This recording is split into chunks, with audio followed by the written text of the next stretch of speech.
Eventually I worked on third. There were girls there that were working there that were putting all this together. Yeah, they were Indian, like me. They pulled me aside, one of them, and told me, careful, that this thing that's been happening to people like me, what she was talking about, happened in Bendix, another great industrial place. All I got is Kansas, Oklahoma. I don't know what the heck, where all this place is at. But anyway, I was warned. At that particular time, I finished, and before going back, I left Rome Cable. But upon leaving Rome Cable, I didn't know the damage had already been done.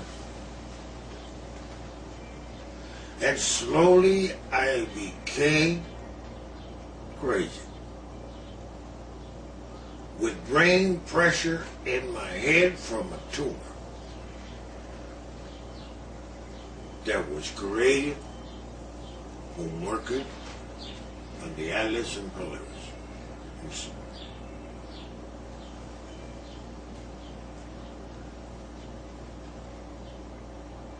I went crazy, wound up in prison, and they locked me down like an animal you wouldn't believe. Eventually I got out. And eventually they found a massive brain tumor. Slow growth. There was a biopsy done on the tumor.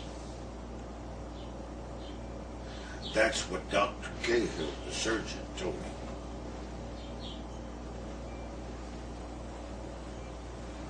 Yes, there was a biopsy. And then I went sometime later in '95 to the district court, one of the courts, on a roving, what they call a roving judge.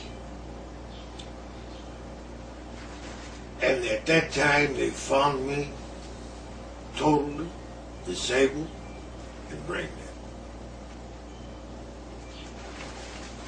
I was nothing but shattered.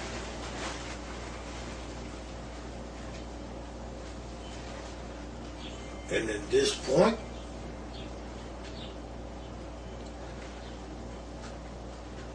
I died twice, and they brought me back. But I wasn't the same.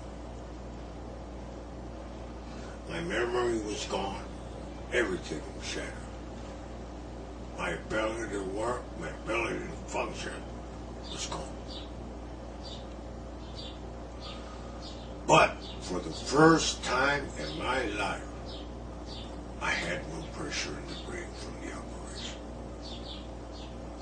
I was able to distinguish what was going on around me.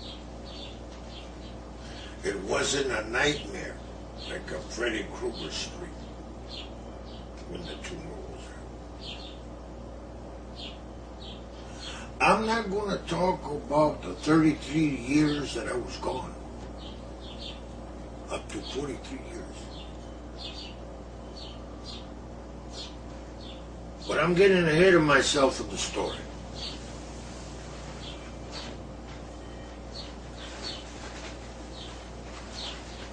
I came back to die. And when I came back, I did not die. That's another story. Why I am alive today.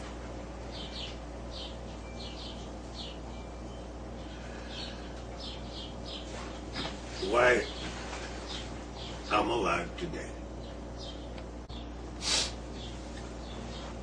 So I came from Florida to die the third time. But I did not die. Like I say, that's a different story. And let us talk about this in sequence. Because see, I'm not all there still. But one day, they brought me to all of you, medical center, hospital.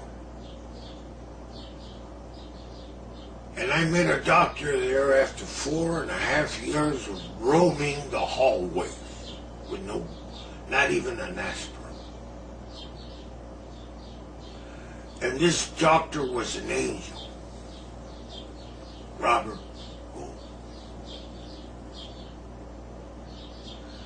And this doctor asked me, could he help me? Not realizing my story now. Okay. And I was telling him the story and about an angel of God saving my life and all that jazz. And I was telling him that I could not die. And like all, they don't believe. But then he started finding out from records of the government and everything that this all was true. So he asked me, do you want your memory back? And I thought of it and I says, yeah, I have your memory. He says, you might not like it, what I bring back. I said, sure, it's no problem, I said to myself. And then my memory